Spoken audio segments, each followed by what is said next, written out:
Baik, Bapak dan Ibu, mohon izin untuk memulai acara. Assalamualaikum warahmatullahi wabarakatuh. Waalaikumsalam warahmatullahi wabarakatuh. Yang terhormat Bapak Kepala Sekolah SMA Negeri 1 Pusaka Negara, Bapak Dang Sulisna SPD. Yang kami hormati Bapak dan Ibu Guru SMA Negeri 1 Pusaka Negara. Alhamdulillahirabbil alamin, puji syukur kehadiran Allah Subhanahu wa taala karena atas rahmat dan karunia-Nya serta curahan limpah dan kasih sayangnya, sehingga kita semua pada hari ini bisa kembali berkumpul dalam kegiatan penyebaran pemahaman dan pengalaman penerapan budaya positif dari calon guru penggerak SMA Negeri 1 Pusaka Negara Angkatan 10, yaitu Bapak Asep Sudadi SPD MPD. Salawat beserta salam semoga senantiasa tercurah dilimpahkan kepada junjungan Nabi Muhammad SAW, kepada keluarganya, para sahabatnya, dan kepada kita semua sebagai pengikutnya. Memasuki acara yang pertama, marilah bersama-sama kita buka acara ini dengan bersama-sama membacakan hamdalah basmalah maksud kami. Bismillahirrahmanirrahim. Baik Bapak dan Ibu, sebelum kita memasuki acara inti, untuk yang pertama mari kita ice breaking dulu supaya kegiatan selanjutnya berjalan lebih meriah dan semangat lagi. Akan dipandu langsung oleh Bapak Asep Sudadi SPD MPD. Silakan. Mohon izin untuk berdiri. Bismillahirrahmanirrahim. Assalamualaikum warahmatullahi wabarakatuh. Waalaikumsalam warahmatullahi wabarakatuh. Alhamdulillah wa syukurillah wa ni'matillah la haula wa la quwata illa billah. Amma ba'du. Yang saya hormati Bapak Kepala Sekolah SMA Negeri 1 Pusaka Negara, yang saya hormati rekan-rekan wakil kepala sekolah SMA Negeri 1 Pusaka Negara, yang saya hormati, yang saya banggakan rekan guru beserta staf karyawan tata usaha SMA Negeri 1 Pusaka Negara. Alhamdulillah kita panjatkan puji syukur kehadirat Allah Subhanahu wa taala yang mana pada siang hari ini kita bisa berkumpul dalam rangka penyebaran pemahaman atau menyebarkan pemahaman dan pengalaman penerapan budaya positif. Mudah-mudahan pemahaman ini kita bisa terapkan ya, di sekolah kita, dan kita bisa bersama-sama membudayakan budaya positif yang ada di sekolah kita. Sholawat serta salam semoga selalu tercurah kepada baginda Habibana wa Nabiyina Muhammad sallallahu alaihi wasallam, kepada keluarganya, sahabatnya, mudah-mudahan sampai kita kepada kita sebagai pengikutnya yang selalu senantiasa mengamalkan ajarannya. Bapak Ibu yang saya hormati, sebelum saya menyebarkan pemahaman dan pengalaman penerapan budaya positif, di sini kita akan ice breaking dulu ya. Kita tebak-tebakan dulu Bu, Bapak ya. Siap ya Pak Judin? Oh, siap. Oke. Nanti kalau bisa Bapak bisa minum teh botol. Wah, siap. Yang teh botol. Kalau nggak bisa, nggak apa-apa ya Pak ya. Sebelumnya saya ucapkan selamat datang dulu, selamat datang para guru hebat ya. Mari kita belajar bersama, berkolaborasi, saling mendukung demi mewujudkan disiplin positif di sekolah Semanepus tercinta. Nah, coba kira-kira apa yang harus dipecahkan sebelum digunakan? Ada yang tahu? Kira-kira apa?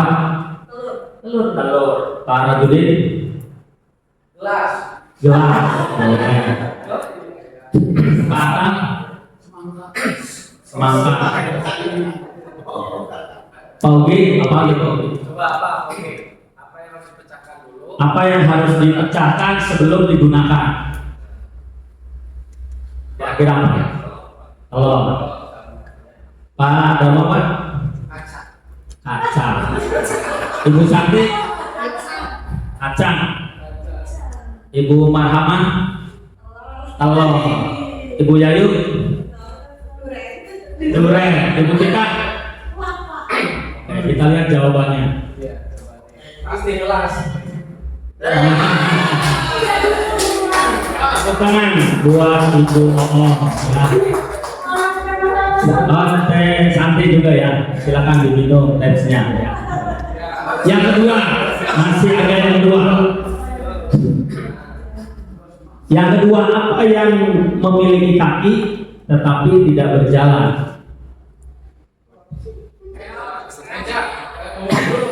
Bohong apa bohong? Meja. Ya, sama. Paralin. Kursi. Kursi. Patang coba. Bangku. Oke. Pak Ugi. Oke. Monitor. Si. Pak Dermawan.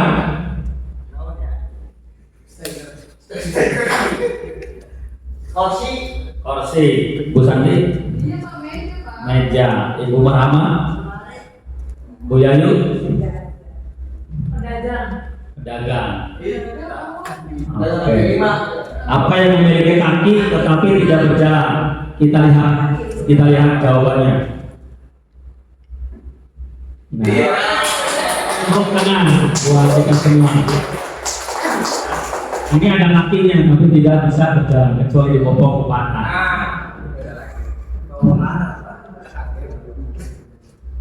Oke, cukup ya. SPT-nya cukup ya. Baik, sebelum kita ke pemahaman budaya positif, di sini untuk konsep utama modul budaya positif itu yang pertama yaitu perubahan paradigma belajar ya di era digitalisasi sekarang yang sesuai dengan filosofi KHD ya di Dewata. Kemudian disiplin positif, yang ketiga kebutuhan dasar manusia, bahwa manusia itu ternyata memiliki kebutuhan dasar ya yang dimiliki oleh seluruh manusia. Kemudian motivasi perilaku manusia, kemudian posisi kontrol restitusi ya, dan keyakinan kelas, juga segitiga restitusi ya. Ini ada pokok bahasan yang akan kita pemahaman untuk kita sama-sama kita coba terapkan di SMA Pusaka Negara. Nah, apa itu pembelajaran dengan paradigma baru?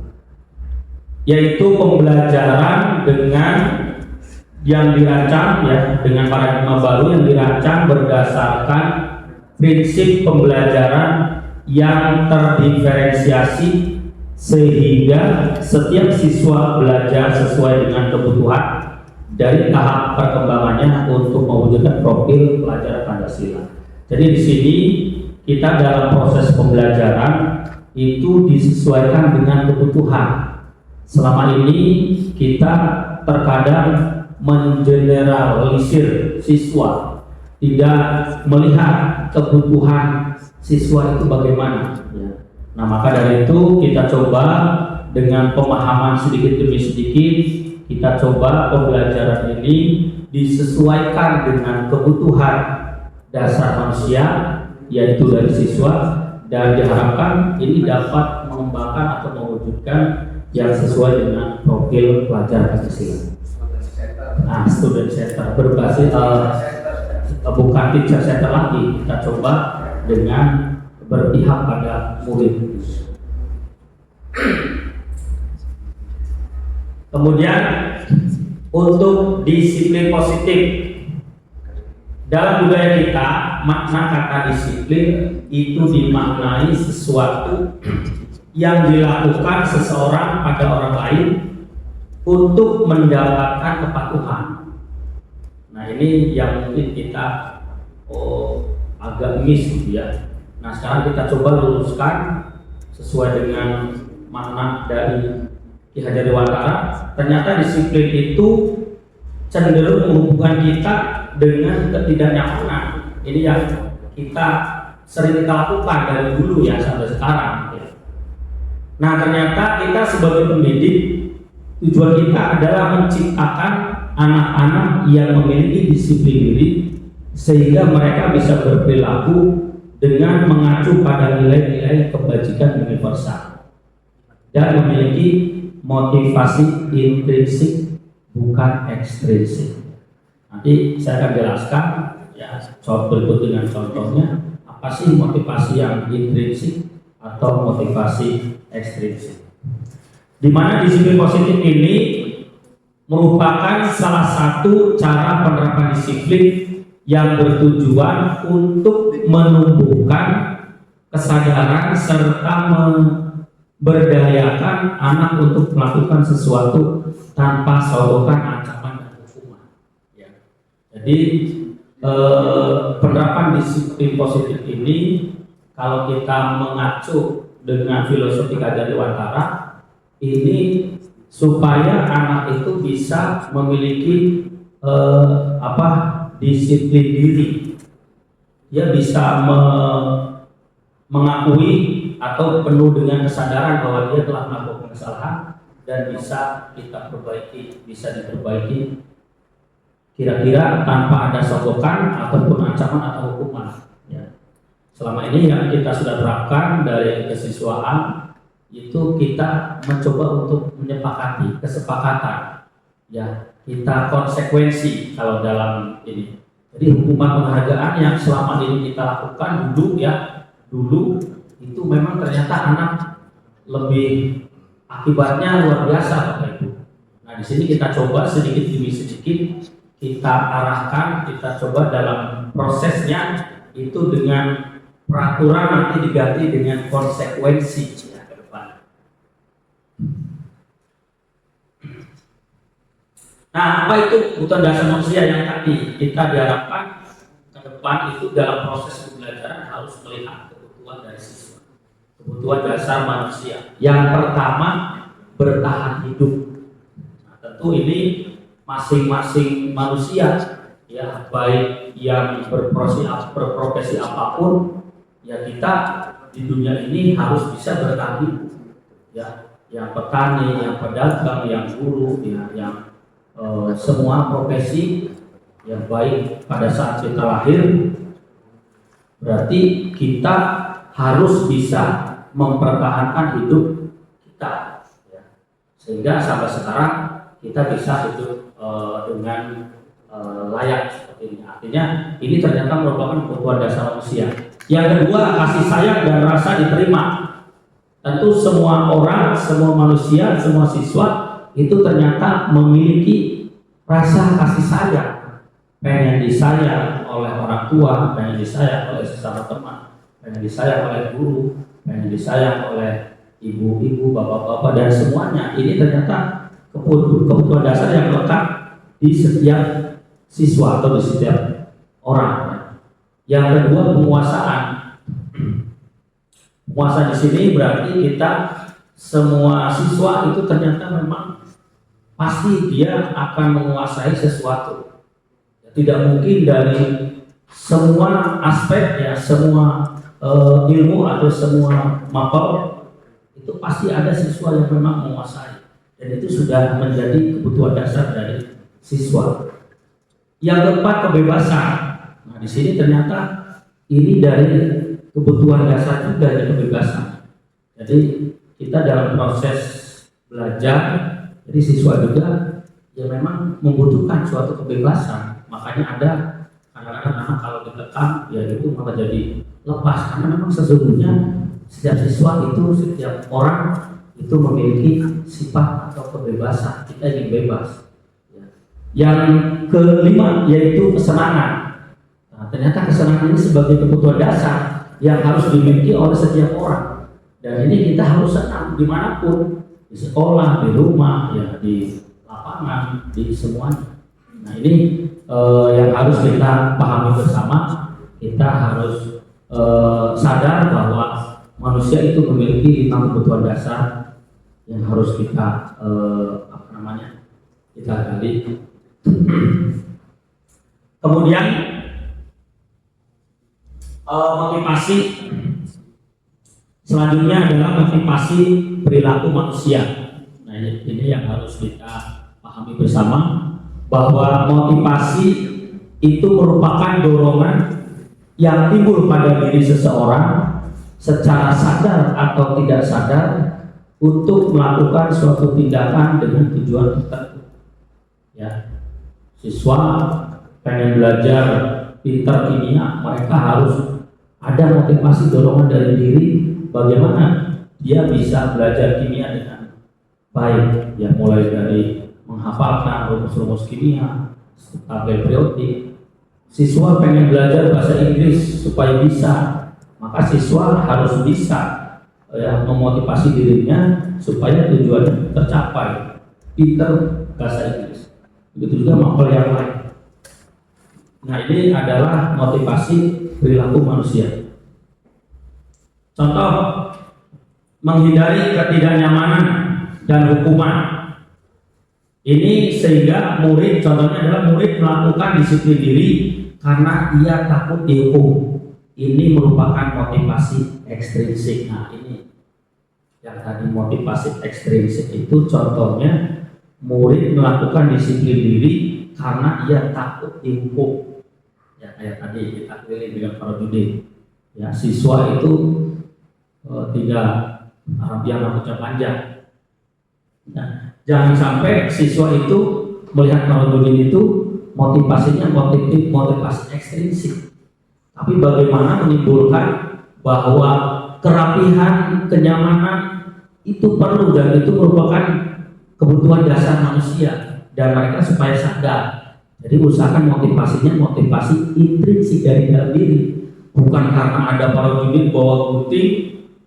Nah, akhirnya anak jadi takut. Tapi bagaimana kita berproses supaya siswa benar kalau rambutnya rapi, ya nyaman ya kita itu belajar dengan tenang. Itu salah satu contoh motivasi dari luar ekstrinsik. Jika yang kedua, bagaimana jika mendapatkan imbalan atau penghargaan dari orang lain? Ini contoh yang apabila kita memberikan hukuman dan memberikan penghargaan. Ternyata penghargaan juga kalau kita salah ya, atau kalau kita tidak tepat, maka ini akan menimbulkan motivasi yang ekstrinsik. Kan ada siswa kalau ada penghargaan dia diam aja, ya. Jadi dia mau maju kalau ada penghargaan, ya. Kalau ada hukuman. Nah, ini ternyata murid melakukan disiplin diri karena ia ingin mendapat imbalan. Makanya saya sering awas nih, kalau ada imbalan baru kamu mau. Ini juga memang kalau seperti ini terus, maka siswa kalau ada imbalan ya mau, tapi kalau nggak ada ya udah mereka acuh. Nah, ini juga yang perlu kita sikapi bersama. Maka bagaimana supaya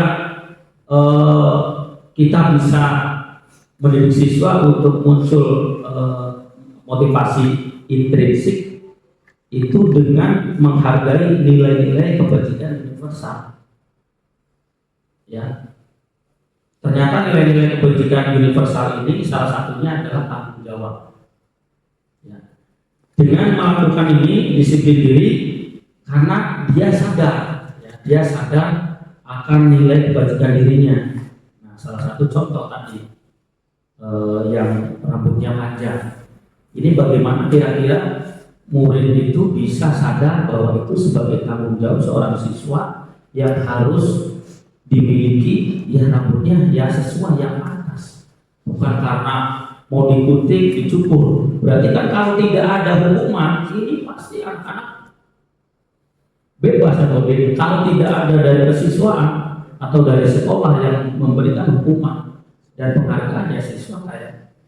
Makanya perlu kita coba ke depan sedikit demi sedikit kita bersama-sama untuk menghargai nilai-nilai kebajikan universal di sekolah kita.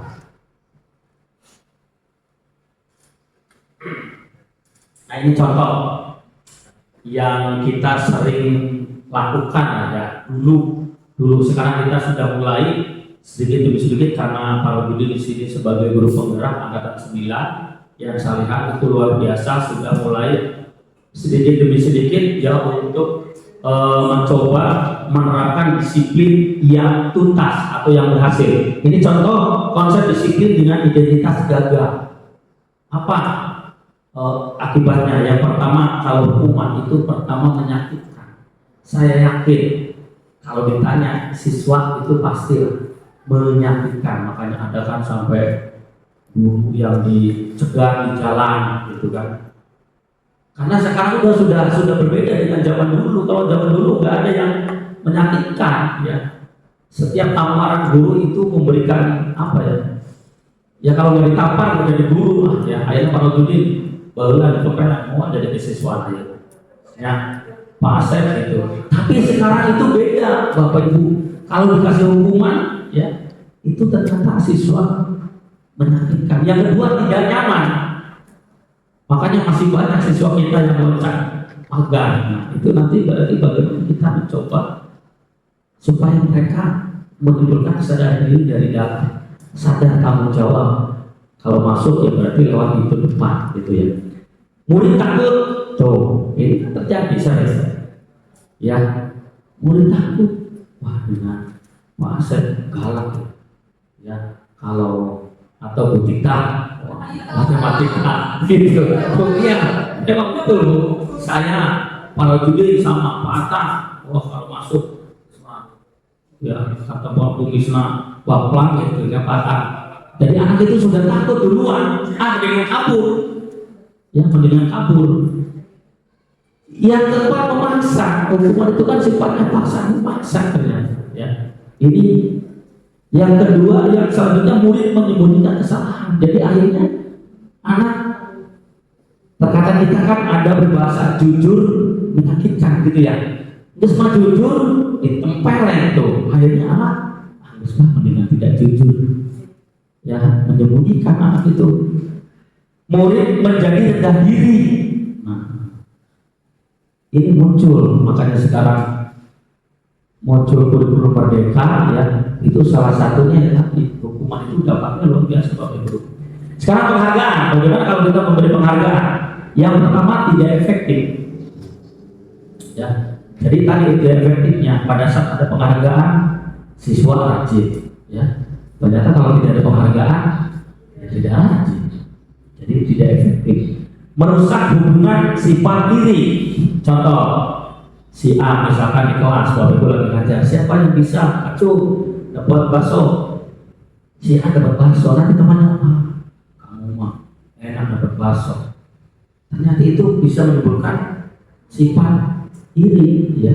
Jadi itu muncul itu Bapak Ibu. Jadi ternyata ada penghargaan itu menimbulkan sifat iri, merusak hubungan. Kemudian mematikan kreativitas ya.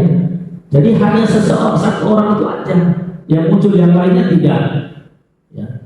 Kemudian menghukum dengan sistem ranking. Nah ini kenapa ranking sekarang tidak ada sebetulnya? Itu salah satunya tadi bisa mematikan kreativitas. Jadi orang yang ranking 1 ya, makanya sekarang tidak ada ranking Bapak Ibu. Artinya yang pintar matematika yang ranking 1 belum tentu dia itu sukses ya. Yang ranking 40 bisa jadi dia namanya yang sukses ya. Jadi rankingan itu mulai kurikulum berapa itu ya, sudah dihapus sekarang mungkin ini. Jadi kita sekarang sudah kembali lagi ke prinsip KHD dihajar Dewantara, bahwa kita itu sebagai petani ya, sebagai petani hanya bisa memupuk, nggak bisa membuat si A pintar kimia, nggak bisa si A pintar matematika, nggak bisa si A suruh pintar bahasa Inggris, tidak bisa. Kita hanya bisa memupuk. Kita dulu ini sebagai petani, Bapak kodenya sebagai petani ya. Petani kan berarti jelas mati itu kita hanya bisa memupuk bagaimana, tapi kan kita nggak bisa. Pengen sekarang aja kan pengen padinya tumbuh lebat, bagaimana caranya? Tapi kita diberikan hukum seperti itu. Kemudian merampas hak menghargai dirinya, ini juga. Ya, jadi selama ini hukuman dan penghargaan itu ya berdampak luar biasa sebetulnya. Nah, mari kita sama-sama Ini saya juga belajar, ya, masih dalam tahap belajar untuk memahami, karena selama ini juga kita, terutama saya juga mungkin sering ya, melakukan penghargaan dengan memberikan masuk gitu ya. Betul, saya kalau siang istirahat, siapa bisa saya kasih satu mangkok masuk. Tapi pada saat saya nggak ada duit, ya hanya silakan siapa bisa, nggak ada yang ngacur. Jadi motivasinya karena ada bakso, motivasi ekstrinsik dari luar gitu ya. Nah ini. Nah ini yang sukses Bapak Ibu. Jadi kita ganti hukuman dan penghargaan atau peraturan nanti auditnya kita ke depan, coba kita sepakati dengan seluruh warga sekolah. Kita ganti tata tertibnya itu dengan namanya konsekuensi atau keyakinan sekolah, keyakinan kelas, gitu ya. Kita lupa supaya mereka menyadari dari diri kita. Coba nanti untuk ajaran baru ya. Yang pertama, konsekuensi itu ternyata penguatannya jangka panjang, penguatannya jangka pendek. Ya. Jadi konsekuensi penguatan jangka pendek. Kemudian perlu monitoring. Jadi memang harus ada monitoring. Kalau hanya satu atau para bikin saja ya, atau beberapa orang saja bakal saja, kita perlu monitoring bersama-sama, mulai dari TU ya, guru dan semuanya. Monitoringnya menjadi berkelanjutan. Kemudian ada stimulus respon. Ya, jadi di sini memang harus ada stimulus dengan respon dari kedua belah pihak ya, antara siswa dengan pihak sekolah. Kemudian murid ini akan menghormati peraturan. Jadi kalau dengan konsekuensi itu murid itu akan menghormati peraturan. Kemudian kehilangan waktu untuk merenungi kesalahan. Nah ini lebih bagus lagi, restitusi. Restitusi ini murid akan bertanggung jawab untuk perilakunya. Ya, ini dengan restitusi. Kemudian fokus pada pemecahan masalah jangka panjang. Dan murid ini akan menghormati dirinya dan orang lain. Ya, jadi dengan konsekuensi, dengan restitusi ini, kalau konsekuensi hanya pada diri sendiri, kalau restitusi dengan orang lain kita juga bisa menghormati. Kemudian teori kontrol, dirinya memegang kontrol. Jadi yang mengontrol itu dirinya. Kalau hukuman penghargaan itu kan orang lain yang mengontrol, itu diri sendiri akan bisa mengontrol. Ya. Kemudian murid bersemangat memperbaiki kesalahan. Ini yang kita harapkan. Jadi murid-murid yang biasa lemah, yang biasa rambutnya panjang, yang biasa bolos, yang biasa loncat pagar, itu diharapkan murid ini bisa bersemangat untuk memperbaiki kesalahannya, ya seperti itu. Jadi ini yang akan kita coba, ya saya sudah mencoba dengan beberapa rekan, ya termasuk para dukti yang lainnya, itu kita coba dengan segitiga restitusi. Nah ini konsep disiplin pendekatan restitusi. Ini adalah sebuah cara untuk menanamkan disiplin positif pada murid. Apa itu restitusi? Ini yang perlu Ibu ketahui. Restitusi adalah proses menciptakan kondisi bagi murid untuk memperbaiki kesalahan mereka, sehingga mereka bisa kembali pada kelompok mereka dengan karakter yang lebih kuat. Ini menurut Gosen ya 2004. Jadi kita jadi suatu cara atau proses untuk menciptakan kondisi bagi murid untuk memperbaiki kesalahan mereka. Ya. Jadi selama ini kan kita memberikan hukuman atau penghargaan itu mengeneral tanpa memperhatikan kebutuhan dasar mereka. Jadi kita mencoba nanti ke depan itu bersama-sama ya, kita coba buat proses ya di mana proses tersebut bisa siswa agar mereka sadar untuk memperbaiki kesalahannya. Nanti ada beberapa cara yang saya berikan konsep restitusi Jadi ada beberapa kasus nanti kita pilah-pilah, nanti kita coba dengan menggunakan segitiga restitusi. Ciri-cirinya apa restitusi itu, Bapak Ibu? Yang pertama, bukan menebus kesalahan. Ciri-ciri kalau itu restitusi. Ya. Yang kedua, namun belajar dari kesalahan. Jadi bukan menebus, tapi belajar dari kesalahan. Kemudian yang kedua, memperbaiki hubungan. Ciri-cirinya. Kemudian tawaran, bukan paksaan. Jadi kita menawarkan, bukan memaksa. Cukup saya suka. Nah, itu kan berarti paksaan. Nah, nanti kita coba memberikan penawaran. Tapi selama ini yang saya lihat para guru itu ada pertama ada kesepakatan, ya ada kesepakatan ya. Sehingga anak itu memang sadar supaya tidak ada rasa menyakitkan tadi itu. Ya, kita berarti keyakinan atau kesepakatan dulu. Sehingga nanti ada tawar-menawar, tidak ada atau bukan paksaan. Memang ini kaitannya erat dengan kesiswaan nantinya ya. Tapi bukan hanya kesiswaan, sebetulnya ya kita selaku guru yang berada di dalam kelas terutama. Kemudian menuntut untuk melihat ke dalam diri. Jadi yang kita lakukan itu kira-kira siswa bisa melihat saya sudah benar belum bersikap seperti ini. Jadi kira-kira muncul motivasinya dari dalam diri sendiri. Kemudian mencari kebutuhan dasar yang mendasari tindakan. Yang tadi 5 kebutuhan dasar itu ya. Dan fokus pada karakter bukan tindakan.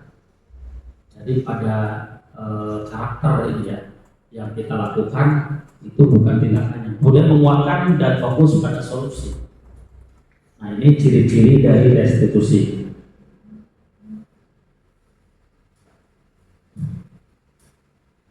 Nah sekarang perbedaan ini yang contoh real ya, contoh real aja yang kita lakukan. Contoh kasus siswa sering tidak mengerjakan PR atau tugas. Ya, ini tentu Bapak Ibu sudah mengalaminya semua. Yang sering kita lakukan kalau siswa dikasih hukuman, maka guru akan menghukum siswa tersebut hormat bendera, misalkan hormat bendera selama 10 menit. Ya. Atau guru marah dan murid menjadi takut. Nah, kalau kita berikan konsekuensi pada siswa, maka guru memberikan konsekuensi untuk mengerjakan PR tugasnya saat istirahat atau dikerjakan sebanyak 2 kali lipat. Nah, kita coba dari hukuman kita ganti konsekuensi saja dengan memberikan konsekuensi itu pun nanti harus didahului dengan kesepakatan kelas nantinya tuh ya. Nanti hubungannya dengan kesepakatan supaya siswa ya menghargai diri sendiri ya dan dia bisa bertanggung jawab sebanyak 2 kali lipat atau guru tegas dan siswa menghormati peraturan. Ya jadi kita memberikan konsekuensi ya dengan guru bersikap tegas maka siswa akan menghormati peraturan. Nah tentu ini yang bagus ini adalah dengan restitusi. Kalau restitusi ini guru menanyakan keyakinan kelas tuh. Berarti nanti di setiap pembelajaran Bapak Ibu sebelum melakukan pembelajaran itu harus kesepakatan kelas dulu, keyakinan kelas. Kalau sekolah berarti kita harus buat keyakinan sekolah tadi yang tadi kalau kita tata tertib yang kode. Nah itu nanti ke depan kita coba kumpulkan, kita buat apa saja sepakati berapa poin, tidak harus banyak ternyata ya, tidak harus banyak. Kita ambil contoh di sini. Berarti nanti guru menanyakan keyakinan kelas dirinya dan membantu siswa untuk menyelesaikan masalahnya sendiri. Jadi nanti siswa bisa menyelesaikan masalahnya sendiri. Ya memang betul sebetulnya yang bisa menyelesaikan adalah siswa itu sendiri. Kita mah hanya sebagai fasilitator ya. Guru terbuka dan siswa menghormati dirinya dan orang lain. Nah ini tentunya yang diharapkan itu dari restitusi ini. Ini perbedaan antara hukuman, konsekuensi dan restitusi.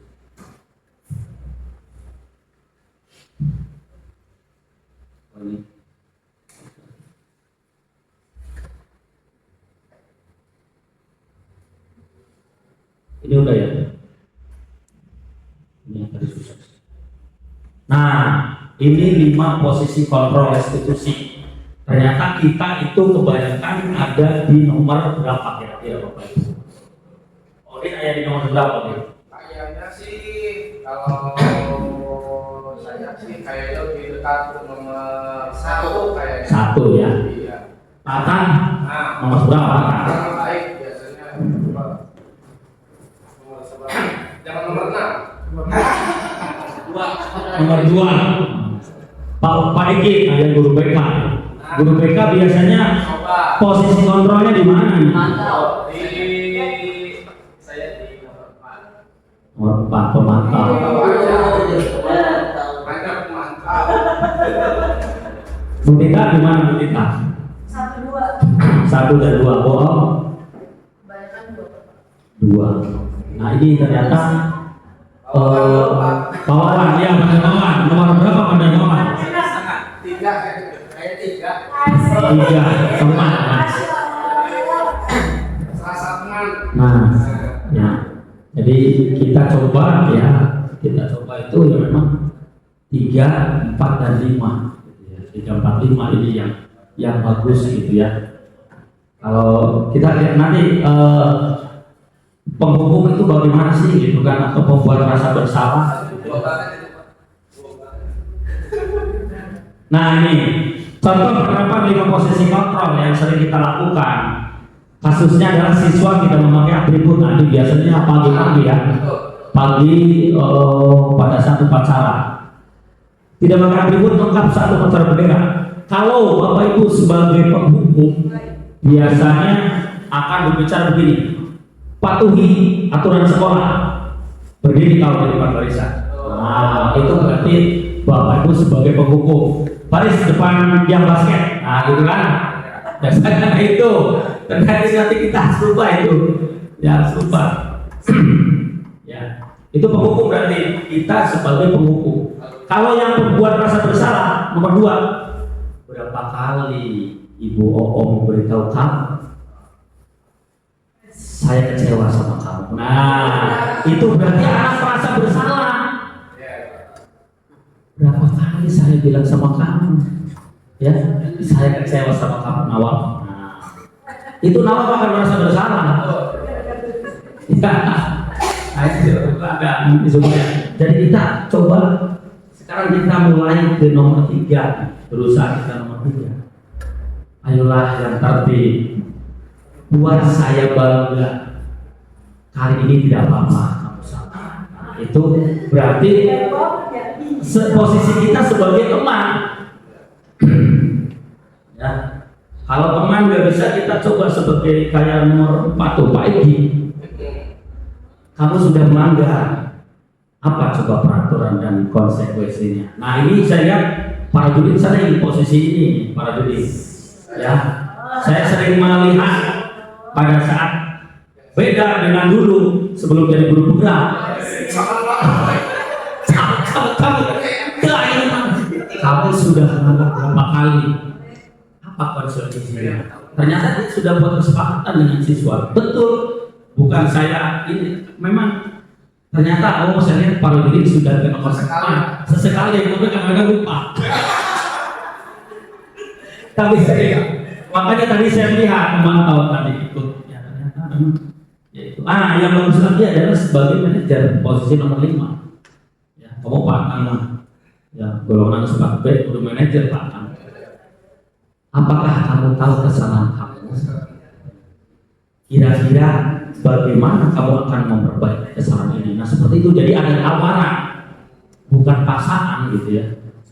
Nah seperti itu ya, ini juga masukan untuk guru BK nanti supaya siswa kita bisa menyadari ya, dan muncul motivasi dirinya itu dari diri sendiri intrinsik ya.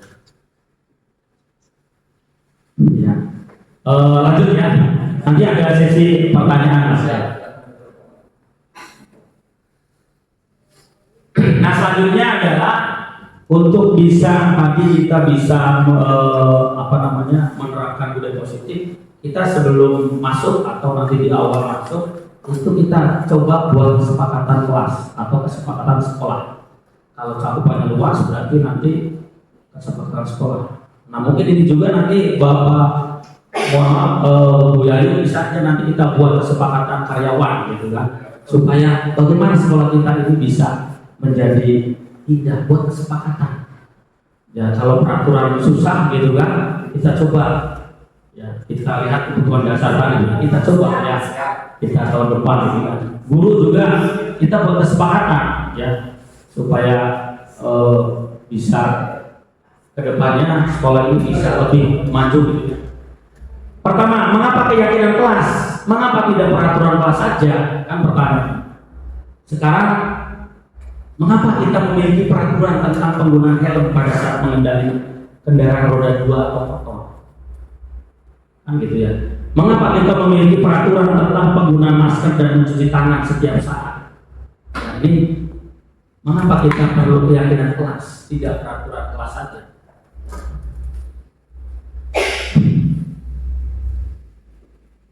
Nah ini contoh keyakinan kelas yang Bapak Ibu bisa lakukan nanti di kelas atau di seperti kalau saya ambil contoh yang di dalam atau dengan siswa. Kalau di sekolah berarti nanti kita sepakatinya saja. Yang pertama datang tepat waktu atau disiplin waktu. Ya. Belajar dengan antusias, semangat dan percaya diri. Berarti ini kan harus sepakat, semangat.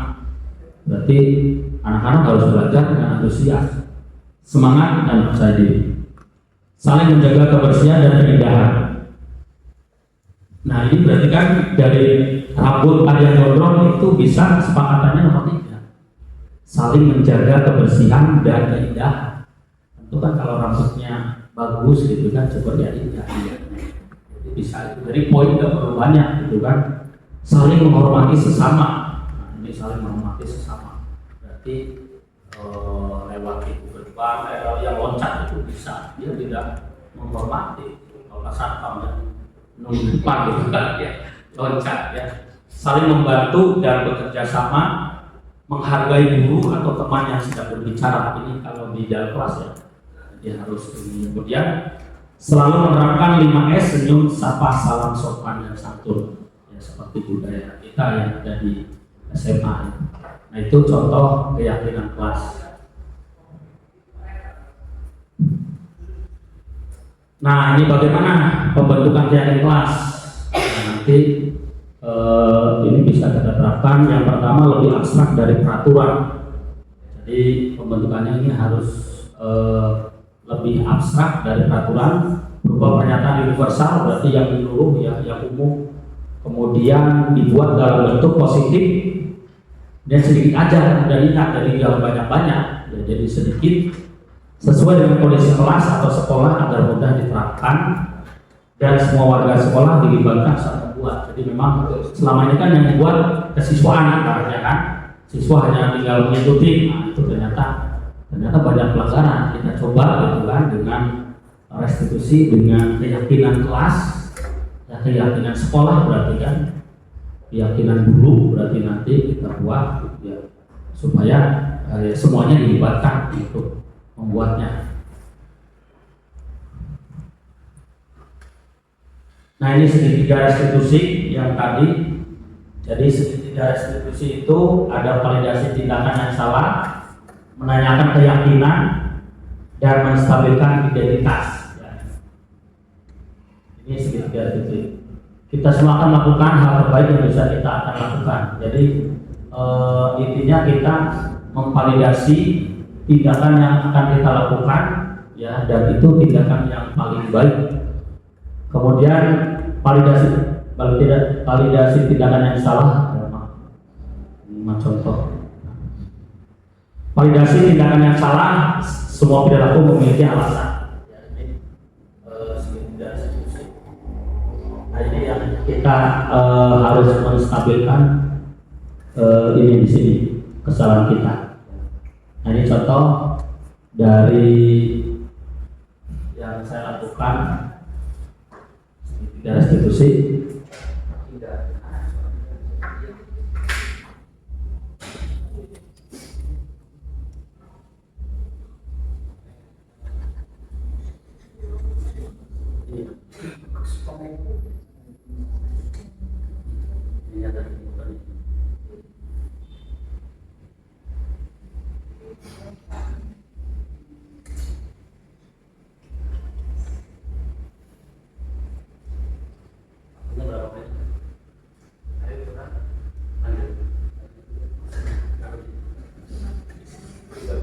Ya, ini contoh yang saya lakukan.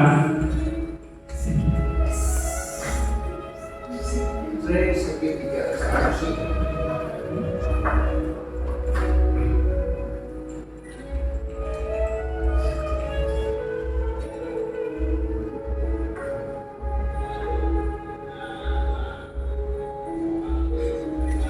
Saya tahu.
Oke ya, jadi tadi itu ada 2 kasus yang harus dibilang.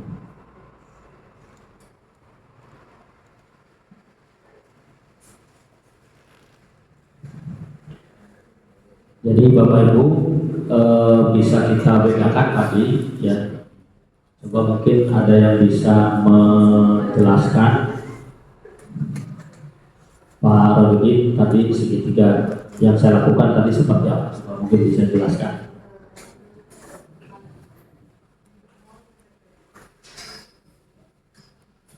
Baik, terima kasih. Izin menyampaikan ya, terkait dua video tadi, yang dimana tadi bisa kita lihat bersama. Untuk video pertama itu seorang guru betul-betul menerapkan pola restitusi gitu ya, yang dimana yang dilakukan pertama itu bukan memarahi tapi mengidentifikasi dulu kesalahan daripada siswa tersebut, sehingga siswa tersebut betul-betul memahami dan juga menyadari akan kesalahannya yang dibuatnya, terutama pada kegiatan praktikum tersebut. Dan di sana betul-betul siswa itu tidak merasa takut, tidak merasa kaku, namun mereka betul-betul sadar akan kesalahan dirinya dan adanya kesiapan untuk tidak melakukannya kembali. Namun berbeda terbalik dengan video yang kedua. Kalau di video yang kedua kita bisa lihat bersama, di sana pola restitusi itu tidak terlihat karena di sana betul-betul pola penghukuman yang ada. Di sana guru langsung menyampaikan tentang kesalahan siswa tanpa mendengar terlebih dahulu atau mengidentifikasi dulu terhadap kesalahan siswa tersebut, sehingga muncul percekcokan gitu ya. Bahkan siswa tersebut tadinya itu tidak mengetahui dan tidak menyadari akan kesalahannya. Bahkan siswa tersebut itu merasa betul dengan apa yang telah dilakukannya, sehingga guru pun di situ sampai dengan marah ya. Dan siswa otomatis kalau guru sudah mulai merasa marah ataupun keras, siswa terlihat tadi sangat kaku dan ketakutan gitu Pak. Jadi siswa itu akhirnya bukan menyadari akan kesalahannya, tapi justru mereka itu takut gitu ya. Justru mereka itu takut karena kemarahan dari gurunya tersebut, sehingga pola dia dalam menyadari kesalahan itu sedikit terpaksa gitu ya, terpaksa ngaku salah gitu karena takut dimarahi gitu Pak ya. Beda dengan yang pertama tadi, mereka langsung menyadari dan langsung siap tidak akan mengulanginya. Tapi kalau yang kedua itu dimana siswa itu terpaksa gitu ya, terpaksa untuk tidak akan mengulanginya lagi karena takut dimarahi gitu ya, karena gurunya galak atau sampai dengan memukul meja. Bayangkan kalau yang dipukulnya itu adalah mukanya mungkin gitu ya. Nah itu bisa kita lihat bersama. Mungkin seperti itu Pak ya, pandangan saya terhadap video tersebut. Baik, terima kasih. Berikan aplaus buat para juri ya. Mungkin untuk tanggapan, saya minta tanggapan dari Bu Tita, mangga dengan video restitusi yang tadi ya.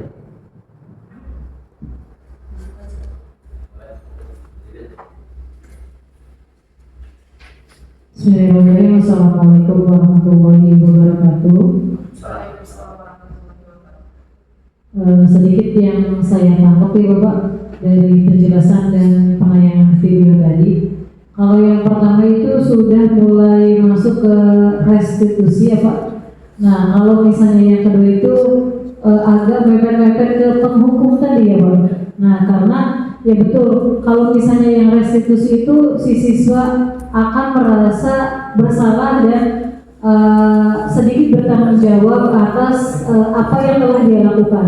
Itu yang pertama. Dan betul sekali tadi apa yang dikatakan Pak Rujudin, siswa itu tidak merasa takut gitu. Mungkin ada sedikit rasa segan karena dia telah melakukan sebuah kesalahan itu yang video pertama.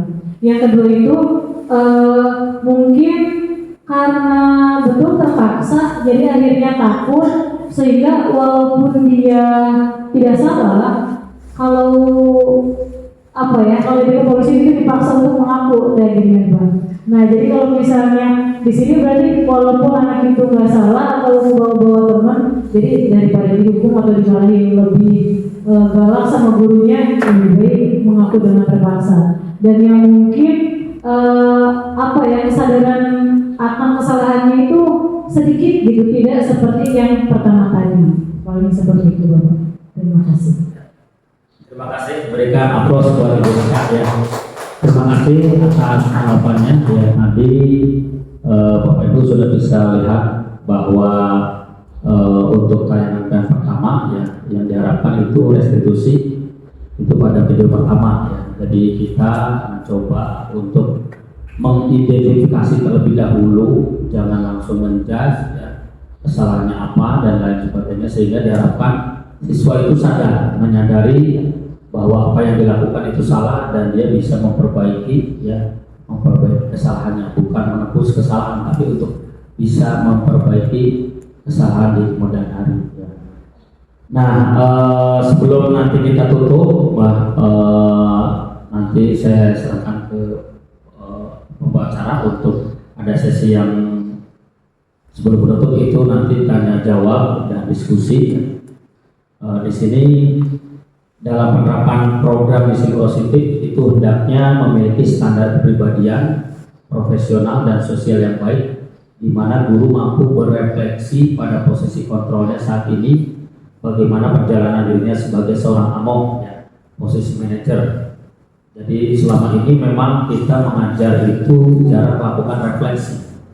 Ya, kita langsung ya materi beres, tutup gitu ya. Jarang, terutama saya mungkin Bapak Ibu masih. Kita coba nanti dengan pemahaman bersama bagaimana menerapkan disiplin positif di sekolah kita, diharapkan ke depan ya semua guru, ya semua karyawan, tata usaha, siswa itu bisa memahami dan kita bisa melakukan ya posisi kontrolnya itu sebagai posisi manajer yang akan menuntun murid-murid menjadi insan yang mandiri, merdeka dan bertanggung jawab, dan ini sesuai dengan tujuan standar nasional pendidikan kita ya. Semoga sesi belajar kita hari ini membawa manfaat sehingga dapat mewujudkan pelajar berprofil Pancasila salam belajar. Ya, selanjutnya saya tutup pemaparan materi. Saya serahkan ke Ibu Oom selaku pengatur acara. Wassalamualaikum warahmatullahi wabarakatuh. Baik, pemaparan yang sangat luar biasa dari Bapak Asep Suryadi selaku calon guru gerak SMA Negeri 1 Pusaka. Untuk selanjutnya sesi tanya jawab, mungkin barangkali dari Bapak dan Ibu ada yang mau menyampaikan tanggapan tentang pemaparannya secara keseluruhan atau pertanyaan-pertanyaan yang perlu disampaikan, dipersilakan. Para juri bisa.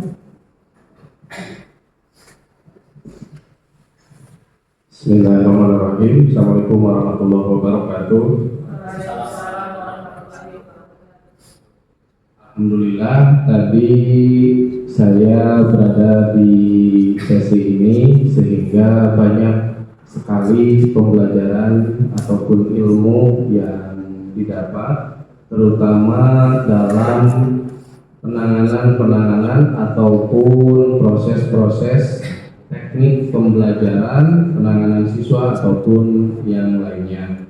Dan dalam hal ini dilihat dari beberapa pemaparan yang tadi, memang itu sudah sangat bagus sekali dan sudah sepatutnya di setiap sekolah itu bisa diterapkan, wabil khusus di SMA Negeri 1 Pusaka Negara, yang dimana nanti siswa tidak lagi menjadi objek gitu ya, objek peluapan emosi ataupun bahkan siswa betul-betul dijadikan sebagai bagian dari mitra sekolah, yang dimana mereka mempunyai hak-hak otoritas tersendiri, namun mereka juga tetap dibatasi dengan kesadarannya tentang apa yang telah dilakukannya. Nah, apakah yang telah dilakukannya itu betul-betul berdampak positif ataupun negatif gitu Pak. Nah, dalam hal ini yang ingin saya tanyakan itu kira-kira ini Pak ya, untuk melakukan perubahan tersebut itu dimulainya dari siapa gitu Pak di sekolah ini tuh gitu ya? Apakah dari siswa dulu dimulainya? Apakah dari kepala sekolahnya dulu atau dari gurunya dulu atau dari siapanya gitu? Mulainya gitu dari siapa gitu Pak? Kira-kira supaya apa yang tadi ditekankan ataupun yang tadi diharapkan itu betul-betul bisa kita wujudkan gitu ya, terutama di SMA Negeri 1 Pusaka Negara ini. Jadi intinya dimulai dari siapa gitu Pak? Apakah dimulai dari diri sendiri atau dimulai dari orang lain atau dimulai dari siapa gitulah intinya gitu Pak, supaya sekolah SMA Negeri 1 Pusaka Negara itu betul-betul bisa menjadi panutan ya, teladan dan juga bagian yang telah menerapkan restitusi terhadap siswa-siswinya. Itu saja Pak, terima kasih. Bila taufiq wal hidayah. Assalamualaikum warahmatullahi wabarakatuh. Baik, langsung saya tanggapi ya. Terima kasih Pak Radudin atas tanggapan dan pertanyaannya. Tentu memang untuk budaya positif ya, atau untuk melakukan budaya positif seperti yang sudah saya pelajari di modul 1.4, dan ini saya harapkan memang bukan hanya dalam pembelajaran pendidikan guru penggerak ya, tetapi bisa kita implementasikan di dalam kehidupan sehari-hari ya, seperti di modul 1.4 bahwa kita mulai dari diri sendiri ya. Jadi mulainya dari sendiri karena kita bagaimana mau kita mengajak orang lain tapi kalau diri sendiri kita belum lakukan. Maka dari itu di salah satu aksi nyata saya coba lakukan mulai dari saya sendiri, dan saya juga mengajak kepada rekan-rekan terutama pemangku kebijakan yang ada di sekolah ini.